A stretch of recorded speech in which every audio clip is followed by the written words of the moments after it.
there's nothing better than, good teams lose, right? Like good, really elite teams can lose. Bad teams rarely win, Sean. So the Oakland A's are about as good of a value bet as you can get right now. Just continue to fade them. They've got one of the worst batting averages in baseball. I mean, this is a team that's probably getting moved in the next couple of years. The fan base is in disarray. Nobody's at the ballpark. So yeah, I mean, to me, I feel like the A's are a much better bet than even the Rays. I need to look at the Packers' schedule. I think it's pretty weak early on. Yeah, they start out with the Bears, Falcons, Saints, Lions, Raiders, Broncos. Trash. Yeah, I think it's the Trash. I think it's the 7.5. Yeah, I think it's the 7.5 for me. Like if Jordan Love is any good at all, and you've got a couple of the weapons back and Christian Watson, Aaron Jones, and they play well, then yeah, I think they could win 8 games because their first 7, 8 games are terrible. Well, look at the division they play in. I mean, the Lions. Mm-hmm. The Lions, who I don't think they've won the division since the Calvin Coolidge administration, are the favorite right now at BetMGM to take that division. All that tells me is, of course, you're going to get a lot of wins against these other teams that you just talked about. They can eat against the Bears and teams like that. So, yeah, ultimately, I would take the overs also on Green Bay at 7.5. And I'm not a huge believer in Aaron Rodgers. I think the last few years we've seen quarterbacks change teams. First, it was maybe Brett Favre at the end of his career, and he had success. Then Peyton Manning changed teams, and he had a lot of success. And then obviously with Tom Brady, where we've seen these all-time great first-ballot Hall of Fame quarterbacks switch teams and then just assume that they've still got gas left in the tank and that these teams are going to be really good. And to be fair, they have been. I don't think that's going to be the case. I don't necessarily think that Aaron Rodgers at this point in his career, no matter who he's throwing the ball to, no matter who his offensive line or head coach is as good as Tom Brady was when he went to the Bucs. So I'm not buying into all of it. That number looks way high. You got to hit 10 to cash your ticket at BetMGM. If you want me to put a number on the wins for the Jets next year, I'll give you 6.5, man. I don't think they're winning any more than 8. I'll tell you that. Yeah, I get why you would say that, and I put 8 or 9 different separate bets in separate times on Golden State to win the title this year just so that I could prevent it from happening. So the mush is real, Sean. I hate them. I can say it now with a straight face. Our Dubs was a ruse. Our Dubs, me being a lifelong Dubs fan, was really just a way to get them to crumble. Because everything that I love, all the teams that I love, they never win a thing. It is not a shock that the first year I became a lifelong Dubs fan was this year, and they did not win the title. So I think they're also cooked. However, I'm not going to say it too loud because when I go the other way, the reverse mush happens. So I'm going to stay away from talking about Golden State at all. I think you're right, though. There's some real concerns about Klay Thompson, whether his production is going to continue to fall. Are they going to trade Jordan Poole? What are we getting with Andrew Wiggins on a night-to-night basis? Is Draymond going to get a new contract worked out? How does Draymond and Looney match up against a big like Jokic? These are all very fair questions. But we also have to think about trades and draft and how that's going to impact things. That's why I like Memphis. I like Memphis at 19-1. We know Jaw's probably going to be suspended for a good chunk of time.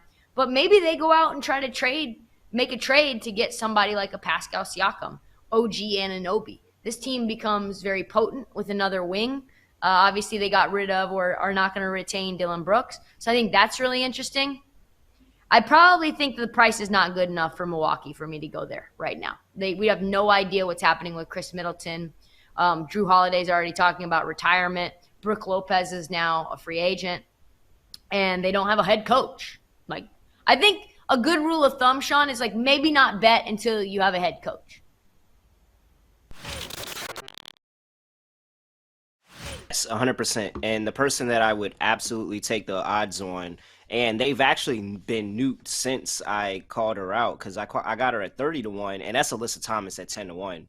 You look at her and what she's been doing this year, she has the potential to average close if not a triple double, if she just keeps the ball in her hands as she's doing. She's basically the primary point guard for the Connecticut Sun. She's averaging a double double already on the season with, I believe it's 18 points and 12 rebounds now. So she's averaging 18 and 12 and 5 right now. She can get that assist numbers up more. That's really the only person that I think is really worth it to challenge Breanna Stewart or an Asia Wilson. It is because of the video game like numbers she can put up. Unfortunately, I'm going to go back to fading Max Homa. He has been a good fade for me in the last few weeks, so why not ride that wave? I'm not sure what's going on with him. He's kind of lost strokes. His iron play is one of the best in the field, and you just have not seen it.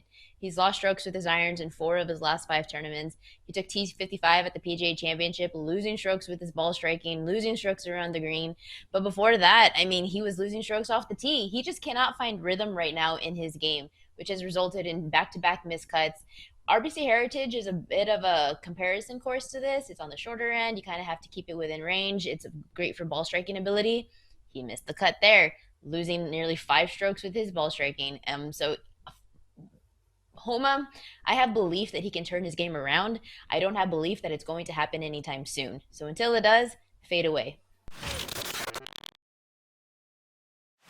Well, Jordan Speith has also been up and down because he's been dealing with a wrist injury. He says that he knows how to manage it now at this point, and he clearly did at the PGA Championship. Even though he finished T29, his ball striking ability was there. He was great off the tee. It was his short game that was giving him a little bit of issues.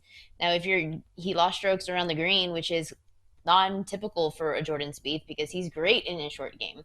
So I'm willing to kind of forgive that, but I'm also thinking that maybe around the green, you probably need a little bit more wrist. I don't know. So maybe that it's still lingering there. Maybe he had a bit of an off day with that injury. I myself am not attacking it just because I want to see how we've seen it with Koepka. He's back to full health. And I'm not fully convinced at this point that Spieth is. He's probably still working a ways around it. Had a lot of success recently, but maybe it's now their time. How about the Angels? I mean, how many moves does this team need to make off-season by off-season? How many times do we need to talk about Mike Trout going out there and being runner-up for MVP or Shohei Ohtani doing something that we've never seen before? And then the playoffs come around and they're nowhere to be found. Right now, Trysta, the Angels a few games over 500. It feels like they're actually one of those teams that maybe not enough people are talking about because, well, we haven't seen it in a while. Really quickly, just going back to the Padres, I don't think they're going to win their division, but I do think with the expanded wild card, the Padres could be seen as like the Miami Heat of Major League Baseball, right? The Miami Heat were a jump shot away from going to the finals last year, and they fell like pretty much all season long. They didn't look good, but we know what they have and we know what they're capable of. So that's why I think that they could win the National League. Like, I think they could come out of the wild card and make some noise, just like they did last year. Isn't that kind of what they were last year? Weren't they kind of that team that exactly what you're describing a year ago? Yeah, and they made a run, but they had no Tatis, and now Tatis is back, which I think sort of helps them. I just can't back the Angels, Sean. I just can't.